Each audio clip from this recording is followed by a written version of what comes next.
Hi friends, எனக்கு ரொம்ப நாளாகவே பாம்பன் பிரிட்ஜ் பார்க்கணுன்னு ஆசை. என்னோட அம்மா ஒரு டைம் ட்ராவல் பண்ணிட்டு அதை பற்றி சொல்லியிருக்காங்க. ட்ரெயினில் ட்ராவல் பண்ணாங்க ராமேஸ்வரம் எக்ஸ்பிரஸில். ஸோ ட்ரெயின் ரொம்ப ஸ்லோவாக போகும், ஜன்னல் கதவை திறந்தாலே தண்ணி தான் தெரியும், அவ்வளோ த்ரில்லிங்காக இருக்கும் அப்படிங்கிற மாதிரி ஷேர் பண்ணியிருப்பாங்க.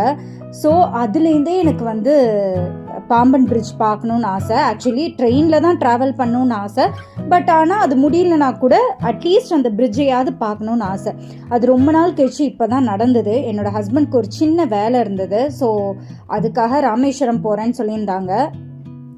நானும் உடனே பாம்பன் பிரிட்ஜ் பார்க்கணுங்கிறனால நானும் கிளம்பிட்டேன். பார்த்தோன்னே ரொம்ப பிரமிப்பாக ரொம்ப ரொம்ப ரொம்ப சூப்பராக இருந்தது. நம்மளாம் நிறையா காசு செலவு பண்ணி அதர் ஸ்டேட்டுக்கு போகிறோம், அதர் கண்ட்ரிக்கு போகிறோம், பட் நம்ம இருக்கிற ஏரியாவில் இருக்கிற இந்த மாதிரியான இடத்தெல்லாம் கண்டிப்பாகவே பார்க்கணும். நாங்கள் போன நேரம் 12 மணிங்கிறதுனால யாரும் பெருசாக அங்கே இருக்கலை, யாரும் ஃபோட்டோலாம் எடுத்துக்கல.